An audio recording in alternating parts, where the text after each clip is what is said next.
మాజీ మంత్రి కేటీఆర్ పై ఓటర్ ఎన్నికల రిటర్నింగ్ అధికారికి ఫిర్యాదు చేశారు. మైనర్లను ఎన్నికల ప్రచారంలో ఉపయోగిస్తున్నారని ఆరోపిస్తూ ఓటరు షఫీవుద్దీన్ ఫిర్యాదు చేశారు. ఇక ఎన్నికల నిబంధనలను ఉల్లంఘిస్తూ ప్రచార కార్యక్రమాలు నిర్వహిస్తున్న కేటీఆర్ పై క్రిమినల్ కేసు నమోదు చేయాలని ఆయన కోరారు. ఎన్నికల నియమాలను ఉల్లంఘించిన వారిపై కఠిన చర్యలు తీసుకోవాలని రిటర్నింగ్ అధికారిని షఫీవుద్దీన్ విజ్ఞప్తి చేశారు.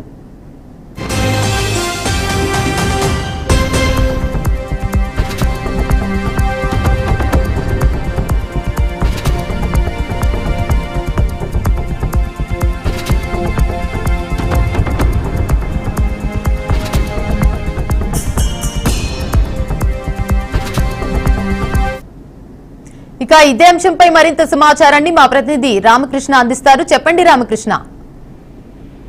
మాజీ మంత్రి కేటీఆర్ పై ఆర్ఓకి ఫిర్యాదు చేయడం జరిగింది.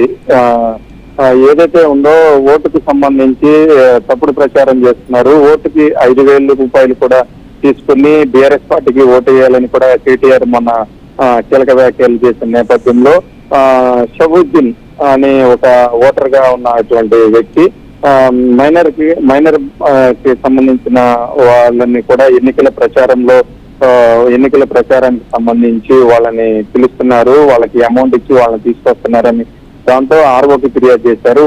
కేటీఆర్ పై క్రిమినల్ కేసులు కూడా పెట్టాలని కూడా ఈసీకి కూడా తక్షణమే దీనిపై స్పందించాలని కూడా కంప్లైంట్ చేయడం జరిగింది. దీనికి సంబంధించి మొన్న పీసీసీ అధ్యక్షుడు మహేష్ కుమార్ గౌడ్ కూడా ఓటుకి 5,000 రూపాయలు ఏదైతే ఉందో 5,000 తీసుకోవాలి, కాంగ్రెస్ పార్టీ దగ్గర డబ్బులు ఉన్నాయి, అవన్నీ తీసుకుని ఓటు మాత్రం బీఆర్ఎస్ పార్టీకి వేయాలి అనే వ్యాఖ్యలు కూడా తీవ్రంగా ఖండించిన నేపథ్యం పీసీసీ అధ్యక్షుడు కూడా తెలియజేయడం జరిగింది. దీనికి సంబంధించి ఇప్పటికే ఈసీకి కూడా ఫిర్యాదు చేశారు. ఈసీతో పాటు ఆర్ఓ కూడా ఫిర్యాదు చేయడం జరిగింది. దీన్ని చర్చించి కీలక ఎలాంటి పరిణామాలు ఉన్నాయి ఏంటి అనేది కూడా చర్చించిన తర్వాత తక్షణమే కేటీఆర్ పై కేసు నమోదు చేసే అవకాశాలు కూడా ఉన్నాయి.